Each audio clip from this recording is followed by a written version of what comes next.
If you want to learn 10 times faster,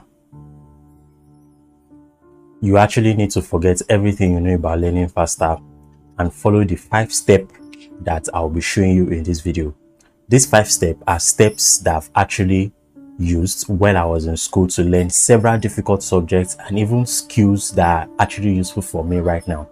And if you follow these steps, it will enhance the way you learn. So if you follow these 5 steps, you'll be able to learn 10 times faster than anybody else. So I want you to follow as I go on. But before I go into those steps, I would like to explain what learning is and the 3 levels of learning that you need to know. Because if you know what learning is and the 3 levels of learning, you'll be able to use this knowledge to be able to apply the steps that I'll be explaining to you in this video. Learning is when you gain new knowledge, skill, or understanding.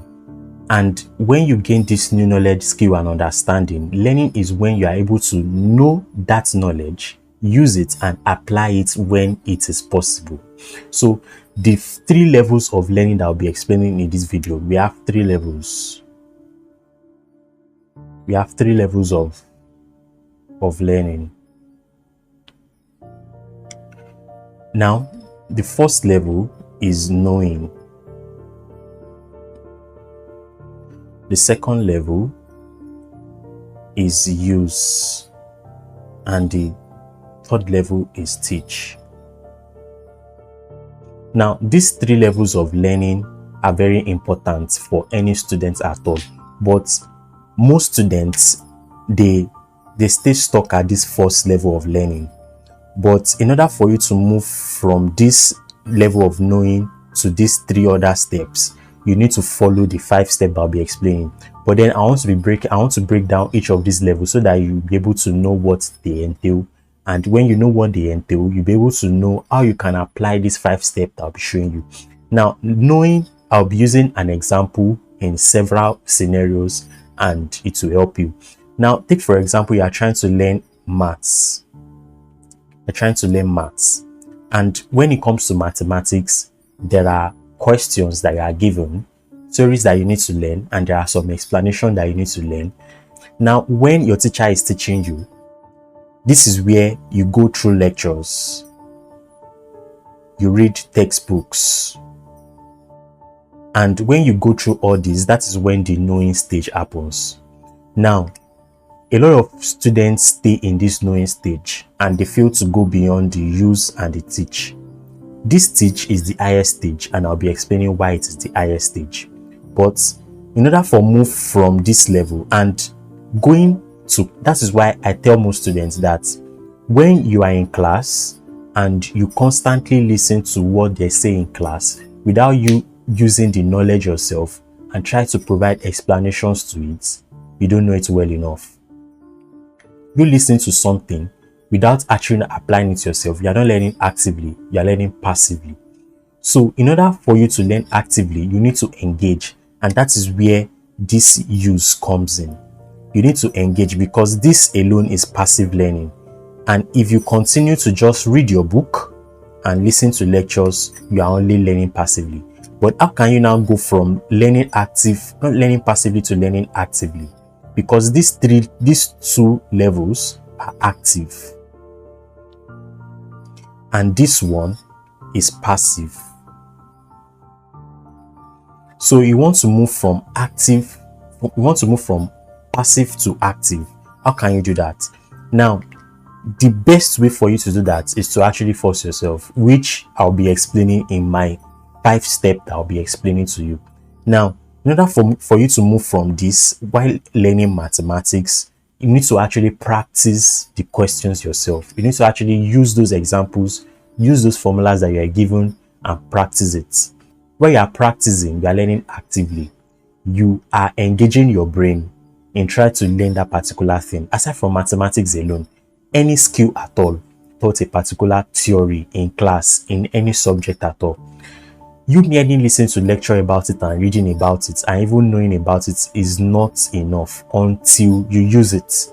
And the using aspect comes when you try to apply the knowledge to practical situations. For example, you were taught theory of demand and you actually know what theory of demand is. But then, can you actually use that theory in practical example? Can you use that theory in a practical scenario? When you are given a scenario question, can you actually apply what you know to practical example? That is where learning comes in. If you only know without actually using, then you are failing. So you have to actually know what you have to actually use. Now, aside from use, a lot of students, like a little percentage of students, actually stay at this use. But now, if you now want to go to the highest level, where the point of mastery, this is the point of mastery. This is the point of mastery, because at teaching, you are actually explaining to someone in simple terms. You are simplifying the knowledge. So if you can simplify the knowledge in a way that anybody, a 5-year-old or 3-year-old, can understand what you've understood it well enough.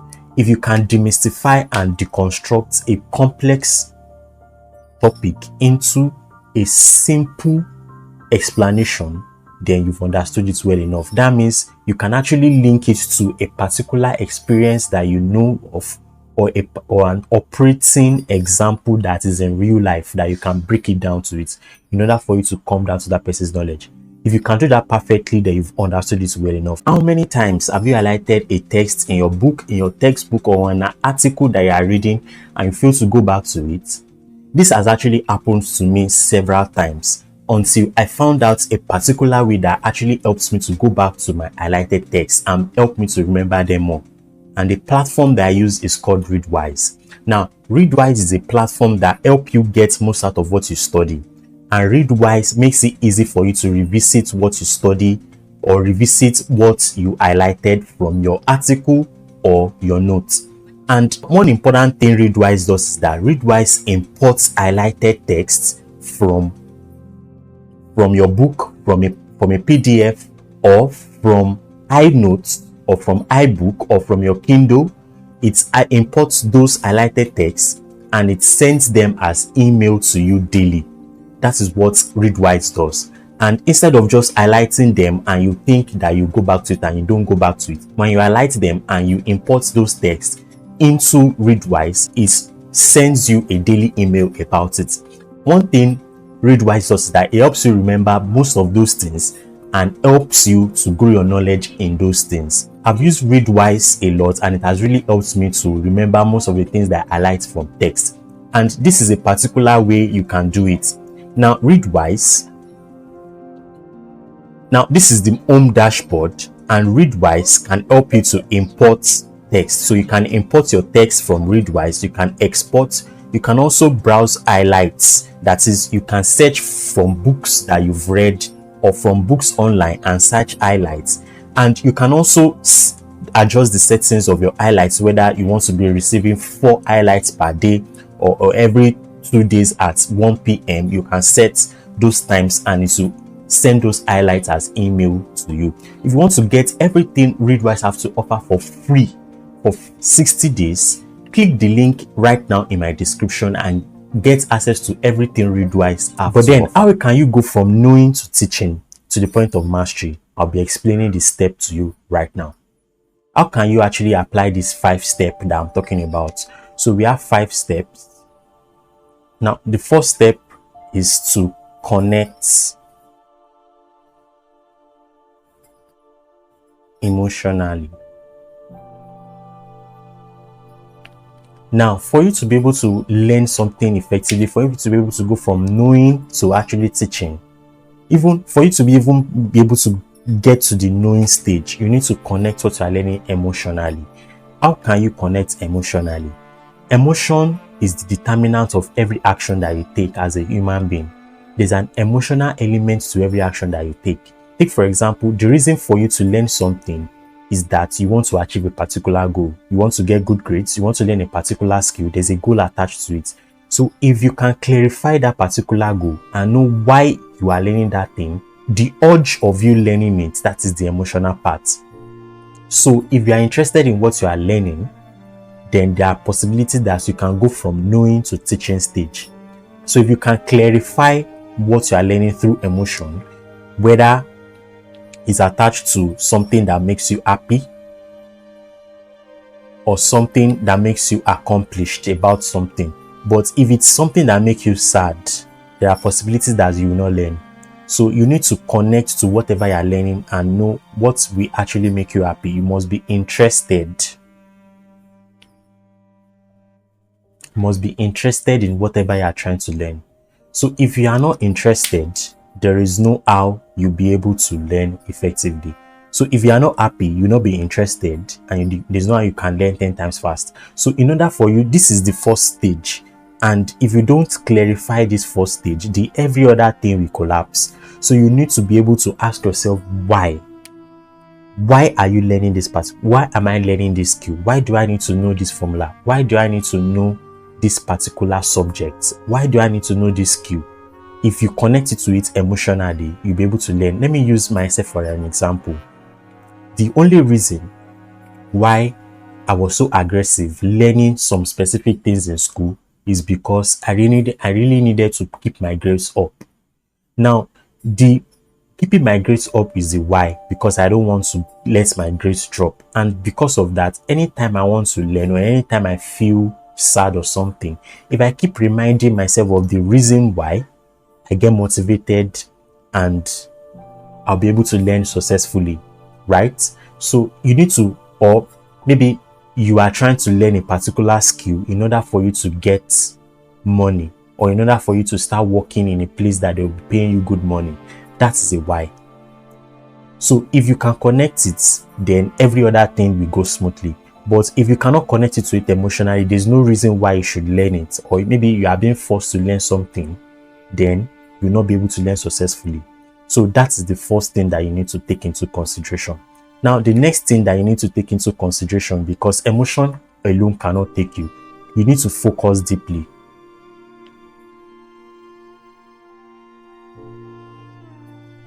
Now, when it comes to focusing deeply, when you connect to what you are learning emotionally, while you are learning that thing, it is important for you to focus, and you must be free of any distraction. When I talk about distraction, I'm not talking about external alone.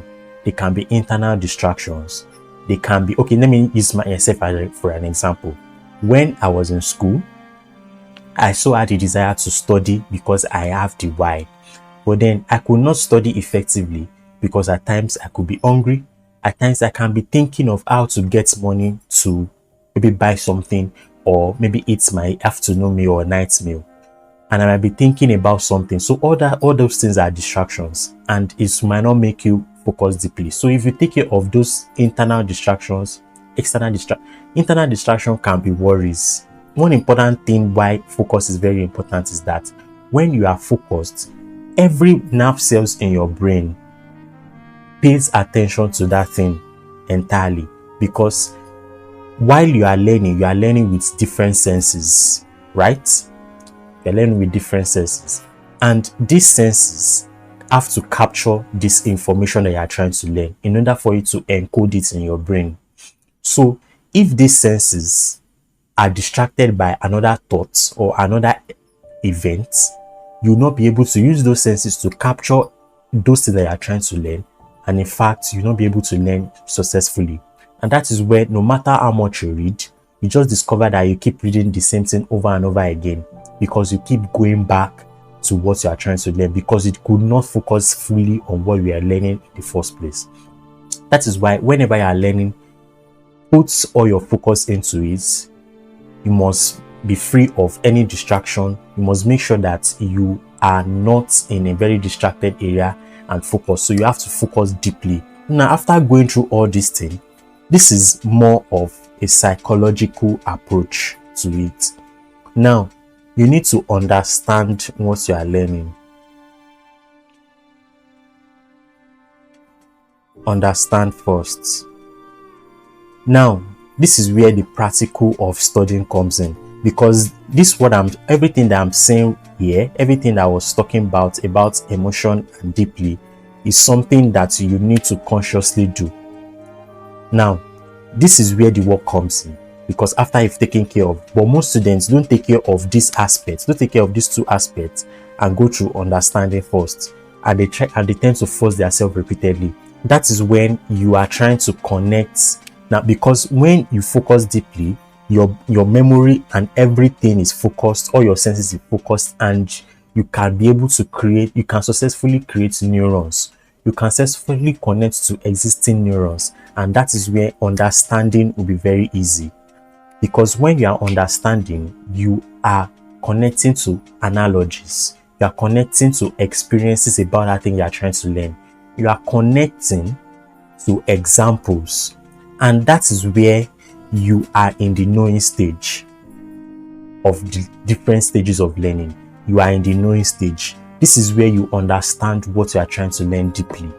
So anytime you are trying to learn, try as much as possible to apply it to analogies, to apply it to scenarios, to apply it to examples. Take for example, if you are trying to learn something in any subject at all, try to make sure that, try and ask yourself this question: how does what I am learning connect to what I've already known before? How does what I'm learning connect to an experience that I've already gotten before?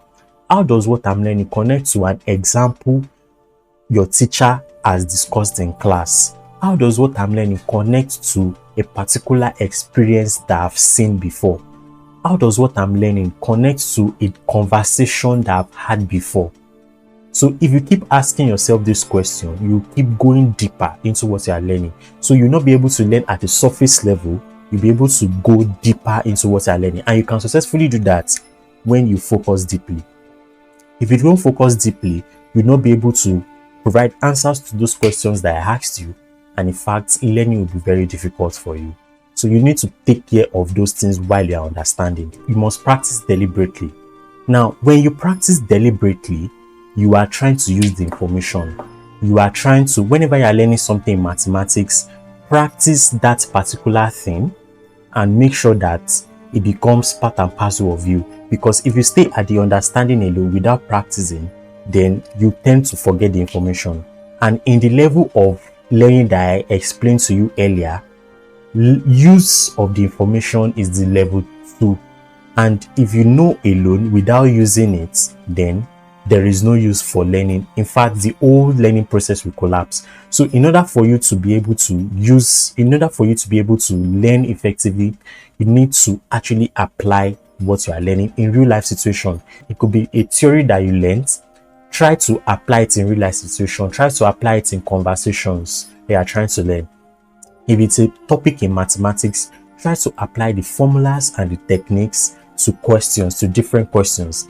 If it's a skill that you learned, try to apply it and practice it with different things that you are trying to use. Because the more you apply it, the more you practice deliberately, the more you become more expert about it and the more you know it very well. After going through this stage 4, you need to go through the 5th stage. You need to repeat over time. Now, it's not enough for you to practice deliberately. You need to repeat it over time and keep doing it over and over again, because the more you do it, that is where you solidify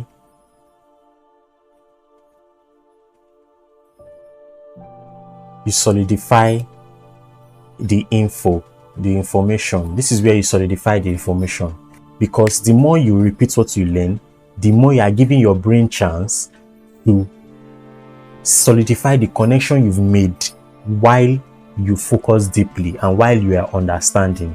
So that is very important. And when you now want to go through the use, now teaching is very important, because personally I'll use step 6 as teach it, because I've used this a lot and it has really helped me. When you teach, you are trying to check the gaps in knowledge, because it's not after you learn something yourself. The only way you can actually ascertain that you know that thing is when you try to teach someone. And when you are teaching someone, you notice your lapses, you notice where you are not clear, because you'll not be able to express yourself to that person enough. So this is where you know that, okay, this is where I know, this is where I don't know, because you are trying to explain in real time without having access to the book. And in fact, it works well when the person trying to teach, ask you questions. So when a question is asked from another angle where you do not even pay attention to why you are learning, it points out a gap in knowledge and you'll be able to rectify it immediately. So when you teach, you are rectifying gap in knowledge, you are solidifying the information, and you are actually applying deliberate practice. You are going through an active recall process, because while you are teaching, you are not trying to hold the book. So this teaching is very important, because in teaching, you can go through the spaced repetition.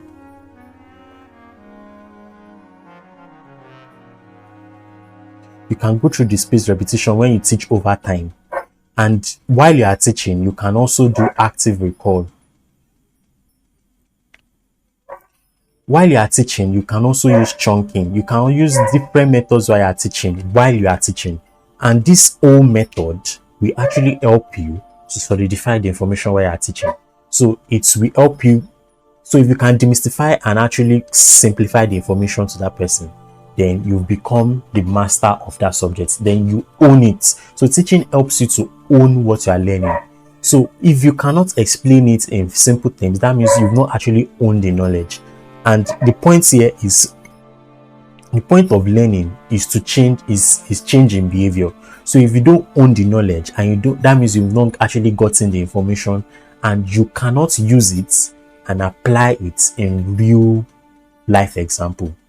So that's that. I hope you got so much value from this video. If you did, please like the video and also subscribe to the channel. You can also check out this other video on other tips you need in order for you to learn effectively. So thank you so much for watching, and see you on the next one.